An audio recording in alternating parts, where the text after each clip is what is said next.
प्यारे विद्यार्थियों नमस्कार, मैं सूरज द्विवेदी सक्सेस पॉइंट में आपका हार्दिक स्वागत एवं अभिनंदन करता हूं। हर एक सिलेबस को उठा के देखेंगे तो ये जरूर मिलेगा। आप महसूस करिए मैं इतिहास पढ़ाने नहीं, इतिहास दिखाने जा रहा हूं। इतिहास का पार्ट जरूर है लेकिन मैं आपको साक्षात सामने दिखाने वाला हूं। आप महसूस करिएगा, एक एक पॉइंट आपका मैं क्लियर करूंगा। ठीक है, आइए अपनी क्लास शुरू करते हैं। क्या होता है जन्म? ये जो जन्म हुआ ये यूनान का एक शहर है मकदूनिया। मकदूनिया में शासक था फिलिप अर्थात सिकंदर का पिताजी। ठीक है ना। फिलिप के शासन काल में ये बहुत कम उम्र में मकदूनिया का शासक बना। कौन? सिकंदर। फिलिप के खत्म होने के बाद सिकंदर इसका उत्तराधिकारी था, मकदूनिया का शासक बना और इसका सपना था पूरी दुनिया को जीतने का। और सपना इतना बड़ा था क्योंकि गुरु भी इतने बड़े थे, अरस्तु, पूरी दुनिया में विख्यात। लेकिन पूरी दुनिया को जीतने के लिए इसको भारत को जीतना बहुत जरूरी था क्योंकि उस समय भारत पूरी दुनिया का एक मेन केंद्र रहा करता था।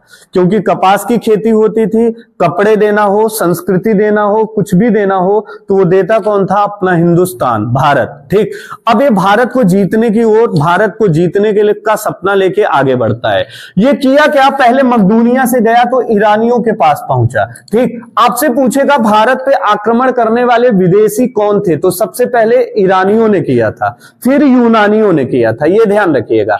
ये गया, ईरान वाला पूरा का पूरा क्षेत्र जीता और जीतने के बाद भारत के क्षेत्र में पहुंचा। ठीक है ना। ध्यान से समझिए, कल मैंने पढ़ाया था, इसको थोड़ा सा स्पीड में लेके चलेंगे। भारत का जब मैप देखेंगे तो भारत के ऊपर यानी जम्मू कश्मीर से मानसरोवर झील से एक नदी निकलती है, सिंधु नदी। और सिंधु नदी की कई सहायक नदी है, चिनाब, झेलम, रावी, सतलज, ऐसे करके कई नदियां हैं। ठीक, सिकंदर जब आया तो अफगानिस्तान में एक दर्रा पड़ता है, उस दर्रे का नाम है खैबर दर्रा। क्या है? खैबर दर्रा। इस खैबर दर्रा से ये भारत में प्रवेश करता है हिंदू कुश पर्वत से। ठीक है ना। कहां से घुसा? हिंदू कुश पर्वत। जैसे ही ये भारत में प्रवेश करता है तो भारत में सबसे पहले इसका मुकाबला होता है जनजातियों से। छोटे छोटे जनजाति जो रहते हैं उनसे इनकी क्या होती है? लड़ाई होती है। वो छापामार युद्ध लड़ते हैं, धनुष और बाण से पेड़ पे चढ़ के, नदी में कूद के, कहीं ना कहीं से धनुष बाण से अटैक करते रहते हैं। इस पूरे घटना में सिकंदर को भारत आने में 1 महीने लग गए। 1 महीने उन्हीं से उलझा रहा। और जैसे ये भारत के मुख्य भूमि पे प्रवेश करता है तो यहां पे एक शासक मिलते हैं जिनका नाम रहता है राजा अंभी। ठीक, राजा अंभी ने अपना आत्मसमर्पण कर दिया और सिकंदर की अधीनता को स्वीकार कर लिया। इससे सिकंदर बड़ा प्रसन्न हुआ कि भारत को जीतना बहुत आसान है, लेकिन उतना आसान था नहीं। क्यों? क्योंकि भारत में मगध आज का बोले तो बिहार की राजधानी क्या है? पटना। उस समय मगध की राजधानी थी पाटलिपुत्र मतलब आज उस समय का पाटलिपुत्र, इस समय का पटना। ठीक है ना। यहां पे एक शासक रहता है जिसका नाम रहता है घनानंद। आपसे पूछेगा सिकंदर जब आक्रमण किया तो भारत का शासक कौन था या मगध का शासक कौन था? तो आप कहेंगे घनानंद। घनानंद के पास पूरी दुनिया की सबसे अधिक सेना, लगभग 5 लाख की सेना किसके पास थी? घनानंद के पास। घनानंद अपनी सेना को लेके अपने मगध वाले क्षेत्र में था, इधर नहीं था। यहां पे एक विद्यालय पढ़ता है तक्षशिला के एक शिक्षक थे चाणक्य, जिनका नाम विष्णुगुप्त या कौटिल्य भी कहा जाता है। चाणक्य ने एक पुस्तक लिखी है अर्थशास्त्र, जो राजनीतिक विज्ञान की सबसे बड़ी किताब मानी जाती है। अर्थशास्त्र की पुस्तक नहीं है बल्कि राजनीति विज्ञान की है, यह ध्यान रखिए। चाणक्य यहां से संदेश लेके घनानंद के दरबार में जाते हैं। घनानंद उनको अपमानित करके दरबार से बाहर निकाल देता है। इस अपमान का बदला लेने के लिए चाणक्य अपनी चोटी, शिखा जो होती है, चोटी को खोला और कहा अब ये तभी मैं बांधूंगा जब तक नंद वंश का विनाश नहीं कर दूंगा। तो ध्यान देना, यहां से चाणक्य गए, यहां से अपना अपमानित होकर चाणक्य वापस आ रहे हैं। अब इसके आगे की कहानी अभी बताऊंगा, तब से सिकंदर को सुन लो। ठीक, सिकंदर जब आया, राजा अंभी ने आत्मसमर्पण कर दिया। अंभी ने आत्मसमर्पण किया तो इसके आगे जब ये चला तो एक क्षेत्र पड़ा अश्वक। क्या पड़ा? अश्वक। अश्वक के पुरुषों ने खूब युद्ध लड़ा और वीर गति को प्राप्त हुए। तब यहाँ की महिलाएं जो थी वो महिलाएं हथियार उठाई, चूड़ी उतार कर, तलवार हाथ में लिए और सिकंदर की सेना से जा भिड़ी। बहुत भयंकर नरसंहार हुआ, लेकिन सिकंदर की सेना लाखों में थी और उनकी सेना मात्र 30,000 सेना थी और उस सेना को हारना पड़ा। और आपसे क्वेश्चन बनेगा कि सिकंदर ने किस क्षेत्र में महिलाओं का भी नरसंहार किया था, तो आपका जवाब होगा अश्वक। यहां से जैसे ही आगे बढ़े तो झेलम नदी के तट पर एक राजा रहते थे जिनको राजा पुरु कहते थे और पुरु को ही राजा पोरस भी कहते हैं। पोरस के पास सिकंदर अपना दूत भेजता है मित्रता के लिए, लेकिन राजा पुरु इसको ठुकरा देते हैं और युद्ध भूमि के मैदान में सिकंदर को ललकारते हैं। ठीक है ना। रातों रात सिकंदर की सेना नदी पार कर रही थी। शब्दभेदी बाणों का सामना करने के बाद भोर की पहली पहर में उनकी पूरी सेना पार करने के बाद झेलम नदी के किनारे पे आती है और आने के बाद वहां पे इतना तेज बारिश हुआ, मूसलाधार बारिश, कि राजा पुरु की सेना में ज्यादातर हाथी थे जबकि सिकंदर की सेना में ज्यादातर घोड़े थे। और जब बारिश ज्यादा हो जाती है तो घोड़े को तकलीफ कम होती है लेकिन हाथी को चलने में प्रॉब्लम होती है। और एक एक तीर अगर हाथी को लग जाता है तो वो अपनी ही सेना को कुचलना शुरू कर देती है। तो पूरा का पूरा स्थिति अपोजिट हुआ और इसी कारण बारिश की वजह से राजा पुरु युद्ध भूमि में पराजित हुए। और सिकंदर के सामने जब उन्हें पेश किया गया तो सिकंदर उनसे क्वेश्चन पूछता है, ये कई बार एग्जाम में पूछा है कि राजा पुरु का क्या जवाब था सिकंदर को। ठीक है ना। सिकंदर पूछता है कि राजा पुरु आपके साथ मैं कैसा व्यवहार करूं, तो सामने बैठे पुरु ने जवाब देते हैं कि एक राजा दूसरे राजा से जिस तरीके से व्यवहार करता है वही व्यवहार आप मेरे साथ करिए। आंखों में आंख डाल के ये जवाब दिया। सिकंदर के मुंह से अनायास ही निकल गया कि आज तक इतने क्षेत्र देखे लेकिन इतना कट्टर मैंने कभी आज तक नहीं देखा राजा, जो आंखों में आंख मिला के पराजित होने के बाद बात कर रहा हो कि एक राजा जैसे दूसरे राजा को व्यवहार करता है वही व्यवहार मेरे साथ किया जाए। उसके इस जवाब को सुनते ही सिकंदर पूरी तरीके से उसका कायल हो गया। मतलब ये मान लिया कि यार ये सच में दमदार है, ये हिंद की धारा का ये शेर है। और उसने पूरा का पूरा क्षेत्र पुरु को वापस लौटा दिया, जितना भी क्षेत्र पुरु का था वो दे दिया। साथ में सिकंदर यहाँ पे एक क्षेत्र था पाटन, पाटन में हमला किया, इसको भी जीता और इस पूरे क्षेत्र को राजा पुरु को दे दिया। अब आगे जैसे ही बढ़ा तो ब्यास नदी आई। ब्यास नदी आई तो सिकंदर, मैंने बताया था कि ब्यास नदी को पार करने के लिए सिकंदर की सेना मना कर दी। उसका दो रीजन, क्योंकि सेना ने कहा कि 12 साल से हमने घर को छोड़ा, ठीक है ना, और वापस घर नहीं गए, पहली चीज। दूसरी बात ये थी कि घनानंद की सेना बहुत बड़ी सेना थी और 5 लाख की सेना, यहाँ पे 1,00,000-2 लाख की सेना अगर टक्कर लेने जाती तो उनको डर भी था कि हम हार भी सकते हैं और वहां भारत में हमारे लिए, हमारे धरती पे मेरा कब्र भी नहीं मिल पाएगा। यहां से सिकंदर की सेना लौटी। सिकंदर 19 माह भारत रहता है। इसके घोड़े का नाम बुकफेरस, कल मैंने बताया था, ठीक है ना। इसके जल सेनापति का नाम निर्याकस, ठीक है ना। इसके स्थल सेनापति का नाम शैलुकस। ये 3 बात ध्यान रखिएगा। यहां से लौटते हुए सिकंदर पहुंचता है बेबीलोन। कहां पहुंचा? बेबीलोन। बेबीलोन में इसकी मृत्यु हुई। ये जो युद्ध हुआ था झेलम नदी के तट पे, इसको 3 नाम से जानते हैं। झेलम का युद्ध या विदस्ता का युद्ध, वैदिक नाम है झेलम का, विदस्ता का युद्ध, या तीसरा इसको नाम देते हैं हाइडेस्पीज का युद्ध। ठीक, यूनानी भाषा में उसी को हाइडेस्पीज कहते हैं। तो ये युद्ध कब हुआ था ये पूछता है 326 ईसा पूर्व। सिकंदर की मृत्यु पूछेगा तो 323 ईसा पूर्व, ठीक है ना। ये ध्यान रखिएगा। ये सिकंदर की कहानी, सिकंदर वापस लौटा और फाइनल हुआ। ठीक, सिकंदर की कहानी यहाँ पे ब्रेक करते हैं। अब आइए यहाँ जो चाणक्य अपमानित होके जा रहे हैं। रास्ते में एक बच्चा खेल खेल रहा था, चाणक्य वहीं पे बैठ के आराम करने लगे। जब बच्चा खेल खेलना शुरू किया तो हम लोग भी बचपन में जो देखते थे उसी प्रकार का खेल खेलते थे। तो ये लोग भी राजा मंत्री और दरबार का पूरा वो सब चीज देखे थे तो वही खेल खेले थे। 4 लड़के आपस में लड़े, एक दौड़ के आया, एक सिंहासन पे बैठा है, वो कहा महाराज ये जो है अपराधी है, कहे इन्होंने कौन सा अपराध किया? कहे महाराज इन्होंने राष्ट्रद्रोह किया, देश के साथ गद्दारी किया।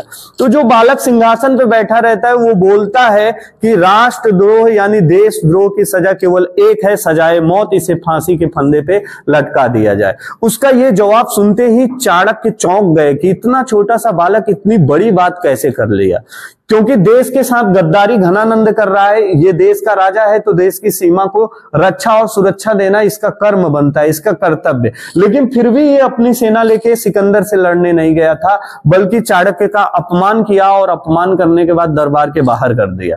ये कहीं ना कहीं देशद्रोही था चाणक्य की नजर में। और चाणक्य के जब ये चंद्रगुप्त, वो जो बालक था उसका नाम चंद्रगुप्त रहता है, चंद्रगुप्त के ये स्वर सुनने के बाद चाणक्य उसकी मां की इजाजत लेने के बाद उस बच्चे को लेके कहां गए?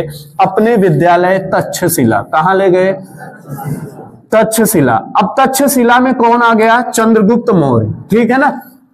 चंद्रगुप्त मौर्य को खूब पढ़ाए, खूब लिखाए, बड़ा हो गए, युद्ध कौशल सिखाया।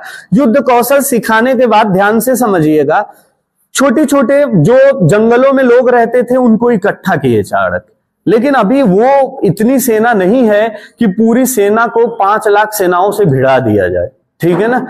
इतनी बड़ी सेना उसकी नहीं बनी थी, किसकी? चंद्रगुप्त मौर्य की। लेकिन फिर भी इकट्ठा करते करते लगभग लाखों की सेना तैयार कर लिए थे।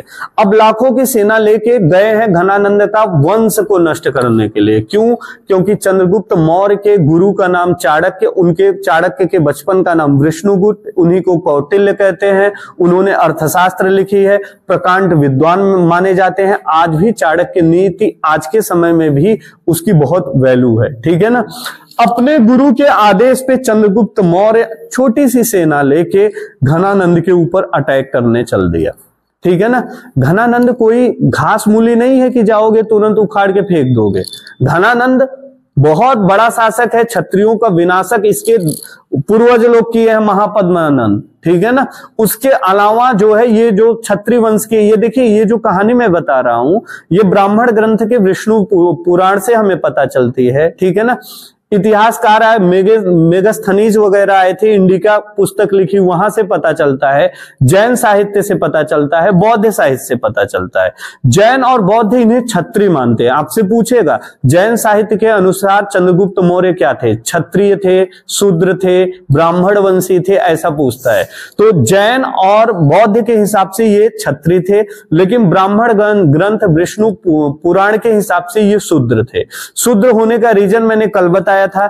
इनकी मां का नाम मोया था, ठीक है ना। क्षत्रियों के विनाशक महापद्मनंद, कौन था? महापद्मनंद, ठीक है ना। महापद्मनंद क्षत्रियों का नाश करता था, गला काट देता था। तो इनकी मां डर के मारे क्षत्रिय से अपना क्या किया? अपना वो जो सरनेम है वो चेंज कर लिया और शूद्र में आ गए। और उस समय के शूद्र लोग मोर का पालन करते थे, तो ये भी मोर क्या की थी? पाल पोस के अपने यहां रखी थी, ठीक है ना। तो ये ध्यान रखिए, ब्राह्मण ग्रंथ यानी विष्णु पुराण के हिसाब से ये शूद्र थे, बाकी जैन और बौद्ध ग्रंथों के हिसाब से ये क्षत्रिय थे, ठीक है ना। ये ध्यान रखिएगा। अब जैसे ही चाणक्य, ये चंद्रगुप्त मौर्य अपनी सेना लेके चाणक्य के साथ मगध में पहुंचते हैं, और मगध में पहुंचे और जैसे ही छापामार युद्ध शुरू हुआ अचानक में कूद पड़े, मारो जो होगा देखा जाएगा, ठीक। मुश्किल से कुछ ही पहर में, थोड़े ही समय में चंद्रगुप्त की सेना गायब हो गई, भाग खड़ी हुई। इतनी सेना देखी कि भाग खड़ी हुई।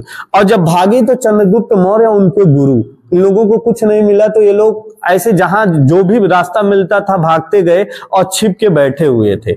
एक छोटी सी झोपड़ी के किनारे छिप के बैठे हुए हैं। एक माँ अपने बेटे को खिचड़ी दी खाने के लिए, ठीक। अब बच्चा है वो क्या जाने, अब पाया नहीं कि शुरू हो गया, तुरंत हाथ डाला, इतना तेज जल गया वो कि चिल्लाने लगा, रोने लगा। फिर उसके बाद वो माँ जो बोली, उसकी देखिए दादी माँ की कहानियां बहुत इंपॉर्टेंट होती है। वो माँ क्या बोल रही थी? तुम वही गलती किए जो चाणक्य और चंद्रगुप्त किए। जैसे ही बोले चाणक्य और चंद्रगुप्त पीछे छिपे हुए हैं, वो लोग चौंक गए कि हम लोग कौन सी गलती किए, ये लोग बता रहे हैं। अब ध्यान से और कान लगाए कि आखिर है क्या, मैं गलती क्या किया हूं। तो वो माँ बताती है कि जब भी खिचड़ी मिला तो साइड साइड से थोड़ा थोड़ा लेके खाना चाहिए, बीच में घुसोगे तो जल जाओगे। और यही काम वो महिला यही बताई कि यदि घनानंद को जीतना है तो उसके किनारे किनारे के शासन जो क्षेत्र है, उनके छोटे छोटे राजा, छोटे छोटे गवर्नर को हरा के तब बीच में जाओ, सीधे बीच में कूदोगे तब तो मारे जाओगे। चाणक्य को समझ में आया यार ये बात में तो दम है। वहां से वो लोग फिर लौटते हैं और अब योजना बनाएंगे कि हम लोग किनारे के जो इनके गवर्नर लोग हैं इनको उठा उठा के फेंकेंगे, उसके बाद जो काम होगा तब करेंगे। ठीक है ना। अब जो कहानी चली, अब चंद्रगुप्त मौर्य धीरे धीरे राजा पुरु का साथ लेते हैं, जो यहाँ पौरुष रहता है, पुरु, ठीक, पोरस, जो सिकंदर के साथ युद्ध लड़े थे, उनका सहयोग लेने के बाद धीरे धीरे घनानंद के चारों ओर से घनानंद को घेरा, साम्राज्य को घेरा, और घेरने के बाद ये पूरे के पूरे साम्राज्य को, घनानंद को आहट तक नहीं लगी और रातों रात इसका पूरा साम्राज्य सैनिकों से घिर गया। और घिरने के बाद घनानंद के पूरी सेना को ये लोग मारते काटते अंदर घुसते चले जा रहे हैं। ऐसा लग रहा है जैसे चक्रव्यूह के अंदर अर्जुन, वो अभिमन्यु घुसा जा रहा हो और बड़े बड़े महारथी बस देख रहे हैं और कुछ कर नहीं पा रहे। और इनकी सेना करते करते सीधे घनानंद के दरबार में पहुंची और चंद्रगुप्त मौर्य अपनी तलवार निकालता है और घनानंद का सर काट देता है। और फिर चाणक्य जो है उस दिन अपनी चोटी को बांधते हैं और कहते हैं मेरा पूरा शपथ पूर्ण हुआ आज। और अब मगध का राजा कौन बनेगा? चंद्रगुप्त मौर्य बनेंगे। अब मगध का एक दूसरा सुल्तान आया, इसका नाम है चंद्रगुप्त मौर्य। ये जो चंद्रगुप्त मौर्य हैं, ये चंद्रगुप्त मौर्य जब राजा बने तो इन्होंने एक नया वंश चलाया। इस वंश को मौर्य वंश कहते हैं। क्या कहते हैं? मौर्य वंश। ठीक है ना। ये मौर्य वंश है। मौर्य वंशों ने पूरे भारत को एक सूत में बांधा, मतलब कुल मिला के पूरे भारत पे एकाधिकार जमा लिया। एक राजा होता था और पूरे भारत पे शासन करता था। ये पूरी प्रक्रिया मौर्यों से शुरू हुई थी। ठीक है ना। मतलब राजा ने केंद्र स्तर की पूरी योजना बना के अपना शासन चलाना शुरू किया। अब चंद्रगुप्त मौर्य क्या होते हैं, ध्यान से सुनिएगा। चंद्रगुप्त मौर्य राजा बन जाते हैं और राजा बनने के बाद यहां जो सिकंदर जो क्षेत्र जीता था, इस क्षेत्र पे अटैक करके इसको अपने कब्जे में ले लेते हैं। पहली चीज चंद्रगुप्त मौर्य ने क्या किया कि चंद्रगुप्त मौर्य ने घनानंद का विनाश किया, मतलब उनको नष्ट किया। नष्ट करने के बाद मगध पे एक नया वंश की स्थापना किए। उस वंश का नाम क्या पड़ा? मौर्य वंश पड़ा। मौर्य वंश बना तो जो घनानंद की सेना थी, वो सेना, राजा क्या करता है, तुम भी पुलिस की नौकरी पा जाओगे तो जब तक बीजेपी की सरकार रहेगी, योगी जी जैसा ऑर्डर करेंगे वैसा करोगे। जब अखिलेश की सरकार आएगी तो अखिलेश जी जैसा ऑर्डर करेंगे वैसा करोगे। जिस दिन मायावती जी की सरकार आएगी, मायावती जैसा ऑर्डर करेंगे वैसा। तुम हो क्या? तुम उनके सेवक है, उनके आदेश पे तुम काम करोगे। सेना यही करती है। सेना जब तक घनानंद था, घनानंद के इशारे पे काम करती थी। अब चंद्रगुप्त मौर्य आ गया तो उसके इशारे पे काम करेगी। अभी तक की सबसे बड़ी सेना 5 लाख की सेना हिंदुस्तान में थी, लेकिन चंद्रगुप्त मौर्य के पास अब 6 लाख की सेना आ गई। और कहा जाता है कि उस समय पूरी दुनिया का सबसे बड़ी सेना चंद्रगुप्त मौर्य के पास थी। और ये कितनी सेना थी? 6 लाख सेना थी। और विदेशी इतिहासकारों ने इन्हों सेंड्रोकस और एंड्रोकस, ये भी याद रखिएगा, सेंड्रोकस और एंड्रोकस, ठीक है ना।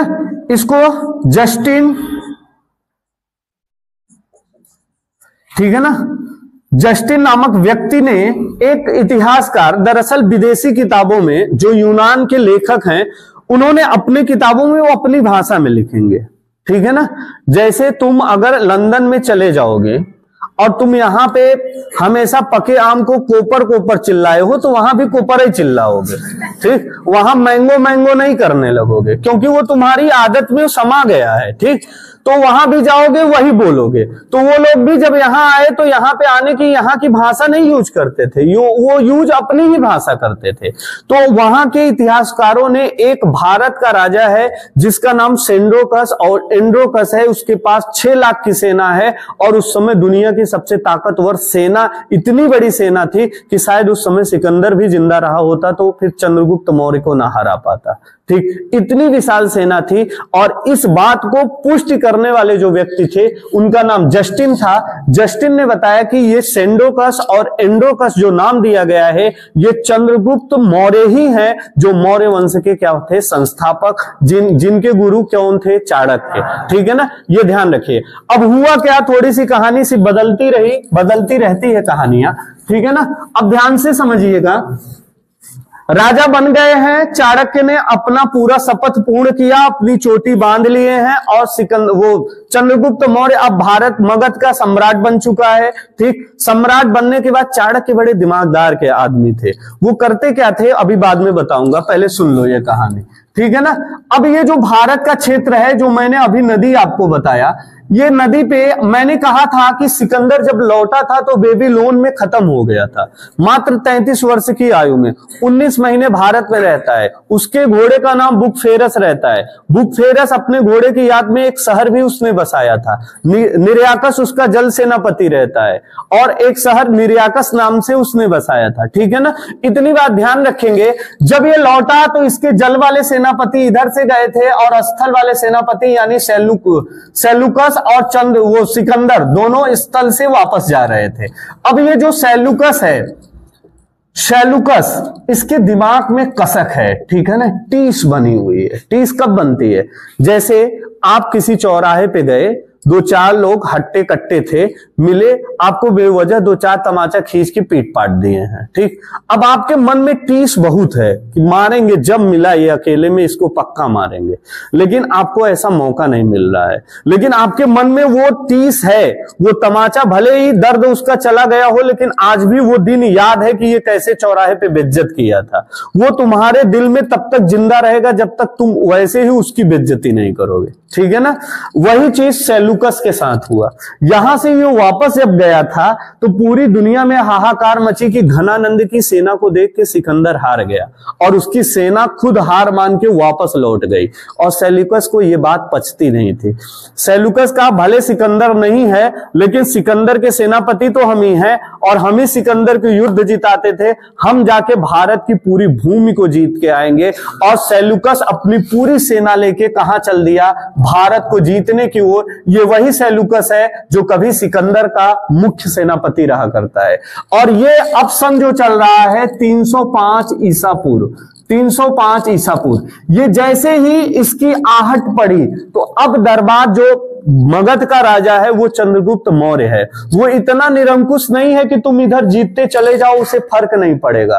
तुम इधर आओगे तो वो तुरंत आपसे युद्ध लड़ने के लिए जरूर आएगा, ठीक है ना। तो ध्यान दीजिएगा, यहां से चंद्रगुप्त मौर्य अपनी पूरी सेना भारत के इस बॉर्डर पे लगा दिया और कहा सेलुकस की एक एक सेना को देखना तो खा जाना, ठीक है ना, छोड़ना नहीं है आपको। सेलुकस अपनी सेना के साथ भारत में प्रवेश किया। प्रवेश करते ही ये जान नहीं पा रहा था, उसके पहले ही चाणक्य बता दिए थे चंद्रगुप्त मौर्य इसे हराना कैसे है। बड़े माइंडेड आदमी हैं। आपको पता है जिस दिन चाणक्य खत्म हुए थे, चाणक्य दरबार में केवल एक मंत्री पद पे रहा करते थे, लेकिन जिस दिन चाणक्य अब संन्यास ग्रहण कर लिए, दरबार को छोड़ के हटे थे, उस दिन चाणक्य की तरह सलाह देने के लिए 500 आदमियों को नियुक्त किया गया था दरबार में। 500 मंत्री बनाए गए थे। 500 मंत्रियों के बराबर एक खोपड़ी थी चाणक्य की, ठीक है ना। ऐसे ही चाणक्य नीति नहीं बनी है। तो ध्यान से देखिएगा, यहां से जब सेलुकस चलता है तो सेलुकस को तुरंत, ये सेलुकस जब गया तो चाणक्य ने चंद्रगुप्त मौर्य को तुरंत सूचना दी और रणनीति बताई कि युद्ध तुम्हें लड़ना कैसे है।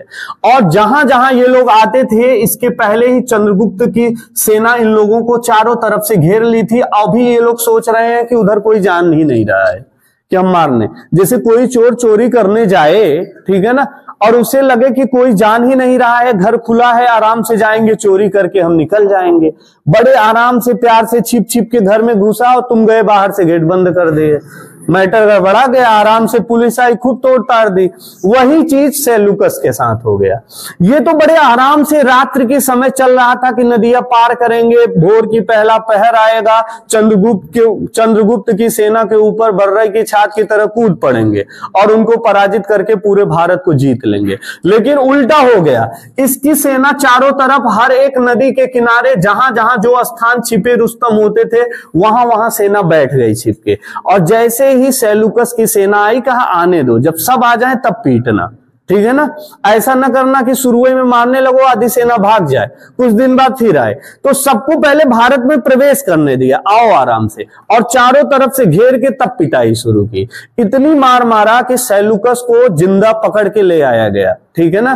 किसके पास? चंद्रगुप्त मौर्य के पास। एक वक्त था कि राजा पुरु सिकंदर के सामने गए थे हार कर, आज ये वक्त बदल गया है। चंद्रगुप्त मौर्य के सामने सिकंदर का सेनापति आया है, और सिकंदर के सेनापति जब आया तो चंद्रगुप्त मौर्य ने कहा, गुरुजी आप इसका निर्णय करिए, क्या कर दें। उससे नहीं पूछा कि मैं तुम्हारे साथ क्या करूं, ठीक है ना। वो सिकंदर नहीं था, ये चंद्रगुप्त मौर्य था, और हिंदुस्तान का ये बहादुर था।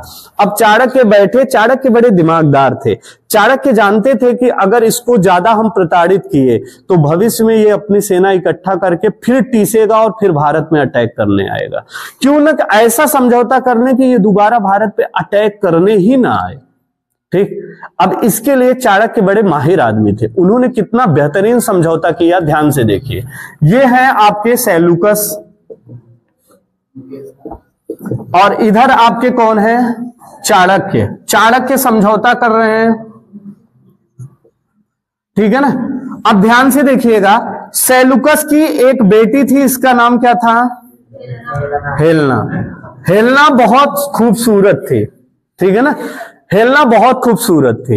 एक दिन ये बाहर किताबों में लिखा है, मैं अपने मन से नहीं बता रहा हूं, बाहर बगीचे में घूमने के लिए गई थी तो चंद्रगुप्त मौर्य का दिल इसके ऊपर आ गया था, ठीक है ना। और फिर अब गुरु से कैसे कह दें, जैसे तुम्हारा भी बहुत मन होगा लेकिन हमसे कैसे बोल पाओगे, नहीं बोल पाओगे, ठीक है ना, शर्म आएगी। तो हुआ क्या, तो ध्यान से सुनिए, ये जो हेलेना थी, लेकिन गुरु दिल की बात समझ जाता है, ठीक है ना, चाहे जो मन में हो वो जानता रहता है, तुम बोलो या ना बोलो। अब हुआ क्या, चाणक्य ये बात समझ गए कि चंद्रगुप्त मौर्य के दिल में घंटी बज रही है। उन्होंने पहला शर्त कहा, पहला शर्त क्या बोला कि हेलेना की शादी किससे होगी, चंद्रगुप्त मौर्य से। अरे वाह, गुरुजी तो दिल जीत लिए, ठीक है ना। अब इन दोनों की शादी का पहला प्रस्ताव आया कि शादी करना पड़ेगा, किसका, हेलेना का, चंद्रगुप्त, चाणक्य नहीं, चंद्रगुप्त के साथ, चंद्रगुप्त के साथ शादी हो गई हेलेना की, ठीक। अब शादी हुआ तो कुछ क्षेत्र थे जो सेल्यूकस से लेंगे, जीतने के बाद ऐसे फ्री में छोड़ दे तो मजा नहीं आता। अब 4 क्षेत्र दहेज मिलेगा, शादी किया तो दहेज भी लेगा कि नहीं। और पहली बार भारत में दहेज चंद्रगुप्त मौर्य लिया था। अब अलग कहानी है कि अब सब दहेज लेने लगे हैं, ठीक है ना।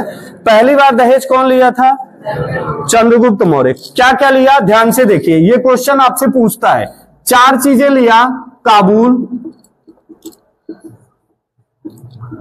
और कांधार और बलूचिस्तान, और चौथा स्थान लिया हेरात। ये जितना बता रहा हूं ये पाकिस्तान, अफगानिस्तान, ये पीयूके वाला पार्ट है, ठीक। उस समय के ये चारों दहेज में लिया। इसके ये जितना भी क्षेत्र है, इस पे किसका अधिकार था, इस पे अधिकार था इसका, सेल्यूकस का। सेल्यूकस से कहा काबुल, कांधार और बलूचिस्तान और हेरात, काबुल, कांधार, बलूचिस्तान और हेरात, ये चारों क्षेत्र आपको हमको देना पड़ेगा। क्या करे बेचारा, हारा है, नहीं करेगा तो गर्दन काट दी जाएगी। कहा ले लो साहब, जिंदगी से बढ़कर जमीन नहीं होती। दे दिया, ठीक है ना, दे दिया। अब दिया तो फिर उसके बाद चाणक्य के मन में आया, यार दिया तो ये जरूर, लेकिन अभी जो समझौता हुआ केवल हमारा फायदा है, उसका केवल शोषण हुआ, उसकी जमीन भी गई और उसकी बेटी भी लेके चले आए, ठीक है ना। अब ध्यान से देखिएगा, अब तुम लोग ये समझना, इसकी भाषा ये समझता कैसे था भगवान जाने। अब देखना, अब हुआ क्या, चंद्रगुप्त मौर्य से कहा, इससे सेल्यूकस से पूछा, कहा तुम्हें जो चाहिए तुम मांगो, हिंदुस्तान की धरती है, यहां अनजान आदमी भी आता है तो हम गुड़ खिला के पानी पिला देते हैं। तुम तो यहाँ पे अपनी बेटी देके जा रहे हो, तो बताओ तुम्हें क्या चाहिए, जो तुम चाहो। सेल्यूकस कहता है, महाराज हमारे यहाँ घोड़े तो बहुत है लेकिन हाथी हमारे यहाँ नहीं पाई जाती, हमको हाथी चाहिए। चाणक्य ने कहा, चंद्रगुप्त 500 हाथी दे दो इसको दान में, ठीक है ना। तो चंद्रगुप्त मौर्य ने सेल्यूकस को दिया, क्या दिया, 500 हाथी दिया था, ठीक है ना। ये चीज पूछेगा, चंद्रगुप्त मौर्य ने सेल्यूकस को 500 हाथी दिया। सेल्यूकस की बेटी से चंद्रगुप्त मौर्य शादी किया। काबुल, कांधार, बलूचिस्तान और हेरात जैसे क्षेत्र को किसको दे दिया? चंद्रगुप्त मौर्य के पास। चंद्रगुप्त मौर्य आराम से पूरे भारत के ऊपर शासन कर रहा है और मौर्यों का शासन ये आज का जो भारत है इससे भी ज्यादा दूर अफगानिस्तान तक पूरा था, ठीक है ना। वहां इतना विशाल था कि अगर वो मानचित्र अगर दिखा दें तो कहोगे सर इसमें पाकिस्तान अफगानिस्तान तो गायब है, वो भारत के हिस्से में आ गया था, ठीक। इतने क्षेत्र में कौन राज्य कर रहा है? चंद्रगुप्त मौर्य, और बड़े प्यार से राज्य दरबार चला रहे हैं। चंद्रगुप्त मौर्य को अब आप जानते हैं इसी 16 महाजनपद मगध का जो पहला वंश था हर्यक वंश, उसमें राजा बनने के लिए साले अपने बाप को मार मार के राजा बने थे, ठीक है ना। बिंबिसार, अजातशत्रु, उदयन क्या किए थे? अपने पिता को मार मार के राजा बने थे। चाणक्य के मन में आया कि कहीं ऐसा ना हो कि चंद्रगुप्त मौर्य को कोई मार के राजा बन जाए। इसके लिए चाणक्य क्या करते थे? एक छोटा सा थोड़ा सा हल्का सा जहर, ऐसा जहर कि इंसान खा भी ले लेकिन उसे पता भी न चले, बहुत मामूली मात्रा में जहर देते थे, ना के बराबर, और उसकी धीरे धीरे डोज बढ़ाते रहते थे, ठीक है ना। धीरे धीरे डोज उसकी बढ़ती रहती थी और इतना डोज कर दिए कि एक नॉर्मल इंसान खा ले तो मर जाएगा, लेकिन उसको खाने की आदत, ऐसे समझो पहले दिन तुम गए अल्कोहल यानी शराब पीने, थोड़ा सा पिए असर नहीं किया, थोड़ा बढ़ा दिए नहीं किया, और बढ़ाए नहीं किया, एक दिन ऐसा होगा एक गिलास पी लोगे तब भी फर्क नहीं पड़ेगा, सही बात है कि नहीं। लेकिन पहले दिन एक गिलास पी लोगे तो पलट जाओगे, तब फर्क पड़ जाएगा। यही हुआ, तो जहर दिया करते थे और जहर से उसके शरीर को और मजबूती मिलती थी, ताकि अचानक में कभी इसके भोजन में कोई जहर भी मिला दे तो चंद्रगुप्त मौर्य मरे ना, वो जिंदा रहे। इसको कहते हैं गुरु। जहर दे रहा है लेकिन उसके सुरक्षा के लिए दे रहा है। यही मैं भी करता हूं, उठा उठा के पटकता हूं, मारता हूं, लेकिन तुम्हारे जीवन के लिए करता हूं। ये चीज तुम समझोगे तब एहसास होगा, नहीं समझोगे तुम्हें लगेगा यार मारते बहुत हैं। मारना पड़ता है कभी कभी, मजबूरी रहती है मेरी भी। तो ध्यान से सुनिएगा, तो इनको जहर देते थे। एक दिन हुआ क्या, जैसे ही भोजन दिया, हेलना बहुत भूखी थी। ये लोग 2-3 शादी करते थे, ठीक है ना। इनकी वाइफ जो भूखी थी वो गई, तुरंत उठा के उनका भोजन खा ली, और उसके पेट में बच्चा था, यानी चंद्रगुप्त मौर्य का बेटा था, ठीक। आप जानते होंगे चंद्रगुप्त मौर्य के बेटे का नाम बिंदुसार है। क्या है? बिंदुसार। ध्यान से देखिएगा, बिंदुसार क्या होता है इसको पहले ध्यान से समझिए। ये चंद्रगुप्त मौर्य का बेटा है बिंदुसार, ठीक है ना। ये जो बिंदुसार है ये माँ के गर्भ में है, और उसी माँ के गर्भ में है जिसमें जहर मिला हुआ भोजन वो माँ खा ली है, ठीक। उसकी तबीयत बिगड़ने लगी, नशा ज्यादा कर दिया, अब वो फाइनल होने वाली है। तो पहले के जमाने में स्त्रियों से ज्यादा वैल्यू उसके पुत्र की होती थी। आज के समय में आप जाओगे, अगर ऐसा केस आ गया, या तो माँ जिंदा रहेगी या बच्चा, 1 सेकंड नहीं लगेगा, आप तुरंत कहोगे माँ को बचाओ, बच्चा चलो बाद में पैदा कर लेंगे, ठीक है ना। तो उस समय ऐसा नहीं होता था। राजा का बेटा इतना मायने रखता था कि उसकी माँ उसके लिए कुछ भी नहीं होती थी, ठीक है। तो हुआ क्या, जब देखे इसकी तबीयत बिगड़ने लगी, अब ये मर जाएंगी, तो पेट में जो बच्चा है वो भी मर जाएगा। चाणक्य ने उनके पेट से उस बच्चे को बाहर निकाला, ठीक है ना।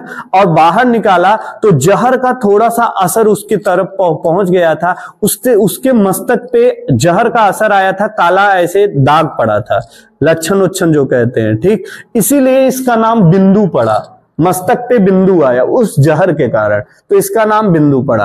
और बकरी के पेट में जब बच्चा बाहर आएगा तो भाई अभी उसकी उम्र तो पेट में रहने लायक है, तो अब तो तमाम व्यवस्थाएं हैं, शीशा उषा में रख देते हैं, लेकिन उस समय शीशा उषा नहीं रहता था। बकरी का पेट फाड़ फाड़ के उसके पेट में उसका लालन पालन किया गया। सार मतलब अपने से उसको, जैसे आप देखते होंगे पक्षियां अंडे के ऊपर चढ़ के उसको क्या करती रहती हैं, सारती हैं, ठीक, और उसको मजबूत बनाने के लिए। तो बकरी के पेट में इनको सारा गया, इनको मतलब अच्छी लाइफ मिल सके, इनको कोई दिक्कत ना हो, इसलिए इनका नाम पड़ गया बिंदुसार। और बिंदुसार जिंदा हो गया और उसकी मां खत्म हो गई, और चंद्रगुप्त मौर्य के बाद अब यही शासक बनेगा। लेकिन चंद्रगुप्त मौर्य की कहानी ऐसे नहीं खत्म हुई।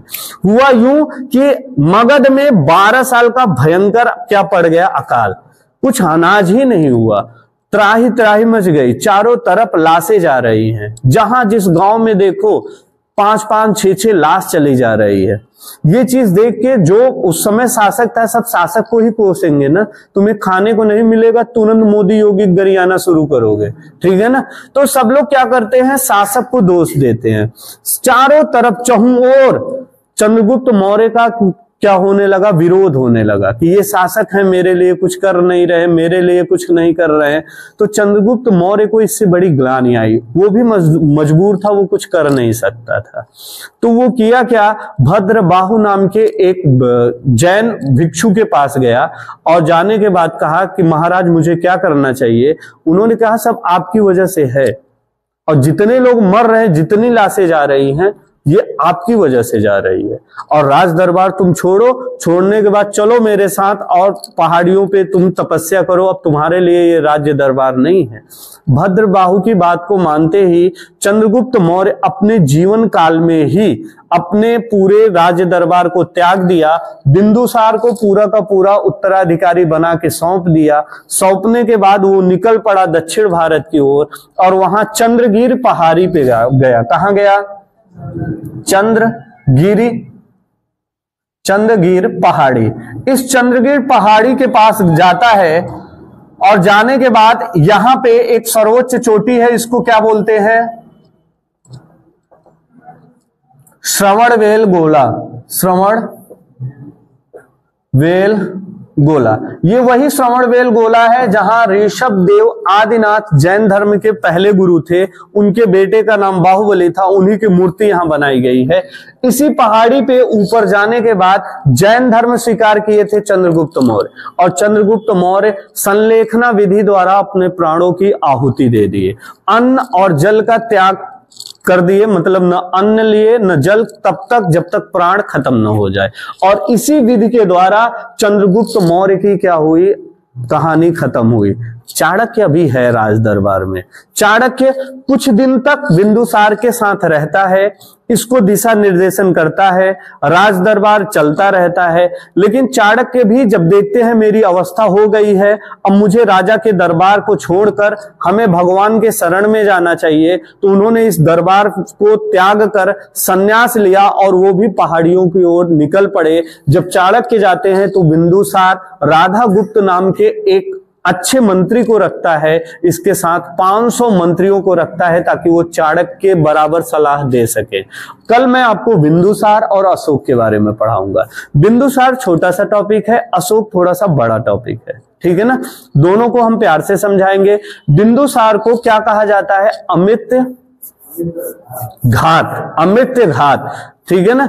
इसका कोई दुश्मन था ही नहीं, कोई इसके ऊपर अटैक करता नहीं, तो इसका जीवन बड़े आराम से चलता है। विदेशों से अंगूर वाली शराब मंगाया था, सूखी अंजीर और अंगूर वाली शराब, और एक दार्शनिक मंगाया था, किससे, ये सिकंदर के बेटे से। ठीक, सिकंदर का बेटा क्या मना कर दिया, नहीं दिया, दार्शनिक मना कर दिया कि दार्शनिक नहीं दे सकते, इसके अलावा और जो मांगोगे देंगे। ठीक, इसके साथ और जो भी घटनाएं हुई हैं वो कल पढ़ेंगे, और कल अशोक का चैप्टर चलेगा। सबसे इंपॉर्टेंट है, अगर मौर्य वंश से क्वेश्चन पूछेगा तो या चंद्रगुप्त से पूछेगा या अशोक से पूछेगा, तो कल की क्लास में जरूर रहिएगा। कहानी बहुत अच्छी है, एक महान शासक की कहानी है जिसने अपना अस्त्र और शस्त्र जिस दिन से रखा उस दिन से मां भारती विदेशी आक्रमणकारी की गुलाम बन गई, और वो गुलामी केवल 100 और 50 वर्षों तक नहीं वरन हजारों साल तक अपनी मां भारती खून के घूंट पीती रही और गुलामी की जंजीर में बंधी रह गई। ऐसे शासक की कहानी जिन्होंने अपनी वीरता को त्याग कर बुद्ध संघ धम्म की नीति अपना लिया था, ठीक है ना। तो कल क्लास में जरूर रहिएगा। अब आते हैं मैथ पे। ठीक, अब ध्यान से समझिएगा।